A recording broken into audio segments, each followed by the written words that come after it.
hang on just a second here. This is going to be for a different video, but there's going to be something about this that you will want to know. This is the New York City track, which is a track that is brand new, hasn't even been out for a week yet, but players have optimized it so well. Now, you might be wondering, what are you messing up on? What are the mistakes you're making? And I am here to provide you with at least 3 mistakes you are making on this track and what you need to be doing to not only improve your gameplay, your fundamentals, but also just your general track knowledge on this track. Now let's get started with the first mistake.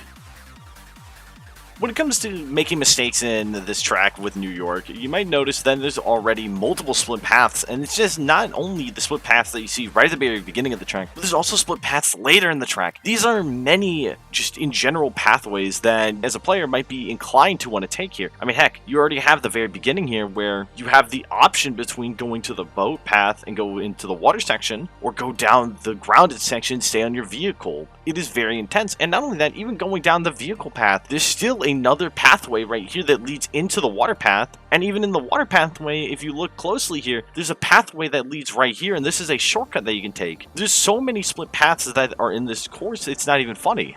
I mean, heck, staring into the face of death itself, the kaiju, you still notice there are multiple split pathways here. You have the goop on the right, you have the ring in the middle, you have the dash pan on the left, you have the dash pan on the right, you have the billboard here. There's just so many in general pathways that you can take here, and it's hard to gauge which one is the best, which one's the fastest, especially for players that are new to the game. You may not know which one's the best. Well, fun fact for you. The best pathways to take are actually not only just the left path in the sewer, never going on to the water section, but also staying grounded here as well is better. But the reason why it's best to stay on the grounded sections is because you can min-max your perfect charge boost timings and min-max your uptime on your drifts, which is so incredibly important. It's not only just about maximizing your perfect charge bounty timings and getting your maximum amount of rings as fast as humanly possible, it's also about taking the fastest path, and the shortest path to the exit to the goop geyser is actually the top path. And even if you go into the water path and take the double shortcut that you could potentially do, there's no guarantee that it saves any time at all, and if anything, it seems that it saves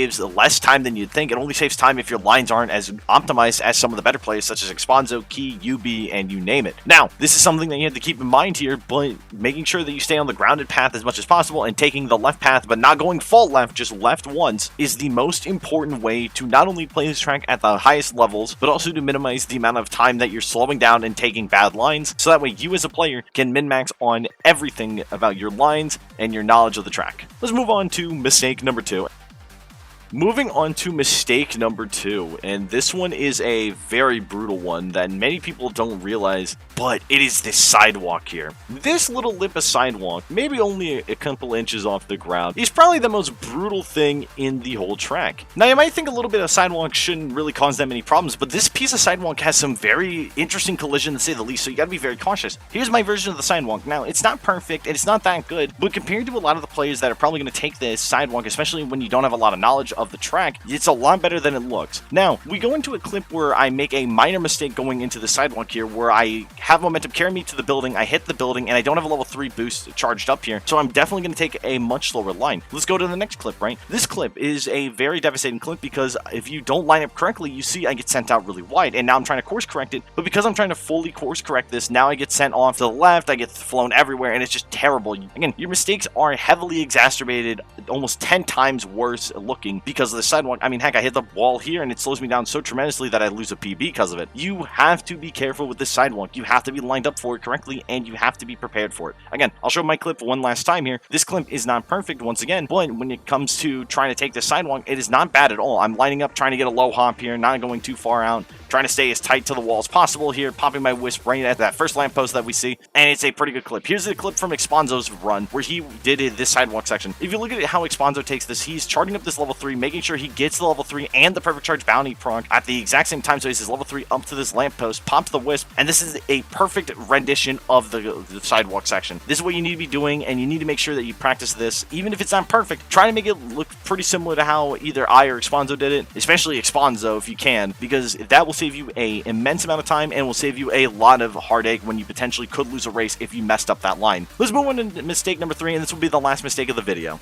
going into the final mistake, it actually is where you should use your items. Now, if you get something like laser, there's only actually one good spot you should use as laser, and that is coming up into the goop section. Now, I know I'm taking bad lines, but this is purposeful because if I don't, I can't really showcase how good this item really is. So, going to the goop geyser here, using this laser, and this was seen during the Traversal Grand Finals, using it here is so incredibly important. Why is this important? If you've been playing this track or TTing this track, that goop geyser actually takes a ton of time to get past it. I mean, an immense amount of time. It takes seconds. Using laser to skip that whole thing, just like on Metal Harbor, is so incredibly important, and it allows you to save so much time, it's not even funny. Like, it's just, in general, probably one of the best laser spots to use on the track, if not absolutely the best laser spot on the track by far. Now, even if you were to use the laser at the very end of the track, it actually doesn't save as much time as you would think, so I'll showcase that here right now. And again, you would think it would save a lot of time, but it really doesn't. It's not that good of a cut on its own, unless there's maybe like a ton of people in front of you, but even then, it's just better to use this at the geyser itself. It will save you so much more time, and is definitely one of the biggest mistakes with item use on the track in general. Now, obviously, if you can save this laser up until the very end, maybe you can go for it, but just completely skipping that geyser where everyone else is going to be stuck in it can not only give you a huge chance of making a massive comeback, but also in general giving you a massive lead that no other player can really come back from, especially on lap 3.